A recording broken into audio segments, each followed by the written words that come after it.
Hey guys, in this video I'm going to go over a proof problem. It says prove De Morgan's distributive law A intersect B union C equal to A intersect B union A intersect C, valid for any sets A, B, C. So this is a proof that you could see early on in a real analysis class because all you need are basic set theory properties or definitions to be able to prove that this is true. So one property that we're going to use is that if you have some set A that's a subset of B and B is a subset of A, so they're subsets of each other, then this therefore means that A is equal to B. So sometimes the entries or elements of the set A can be an improper subset of B, so B can have all the elements of A plus other elements. But if you have that all the elements of A are a subset of B and all the elements of B are a subset of A, then that must mean that they have the same elements or entries, and so the sets are equal to each other. So we're going to use this property to say that if we have some entries or some entry in the left-hand side, then it must therefore be a subset of the right-hand side. And we're going to prove the same thing with the second part that says if you have some entry on the right-hand side, it therefore is a subset of the left-hand side to prove that this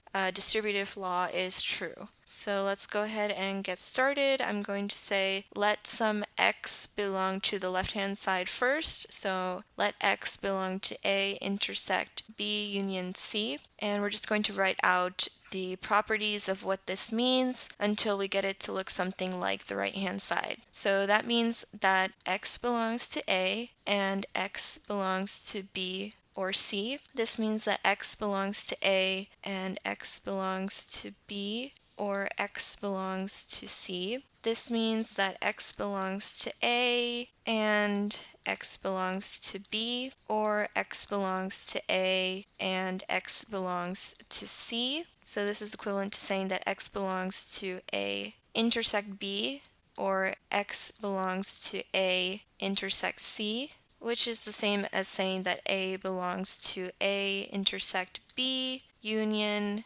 A intersect C. And if we look up, A intersect B union A intersect C is the right-hand side. And since x is some arbitrary value on the left-hand side, we can say that we have proved that the left-hand side has to be a subset of the right-hand side. So we can say, thus, A intersect B union C, which is the left-hand side, is a subset of A intersect B union A intersect C, which is the right-hand side. And I'm going to put a 1 and circle it because this is the first part, and we're going to combine a first and second part together at the end to finish our proof. So for the second part, I'm going to do the same thing, but start on the right-hand side and then show that it must be a subset of the left-hand side. So I'm going to let there be some y that belongs to the right-hand side. So let y belong to A intersect B union A intersect C.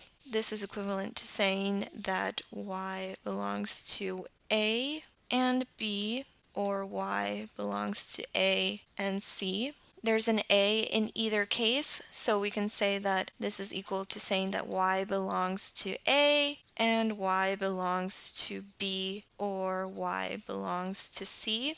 This is equal to saying that y belongs to A and y belongs to B union C, which is equal to saying that y belongs to A intersect B union C. So this is our left-hand side, and we started with our right-hand side. Thus we've proved that the right-hand side, A intersect B union A intersect C, is a subset of A intersect B union C, which is the left-hand side. And I'm going to label that as part 2. And in the final step, we're just going to say by combining parts 1 and 2, they are subsets of each other, and so they are equal to each other. So combining 1 and 2, we have that A intersects B union C is equal to A intersect B union A intersect C. And we are done with this proof.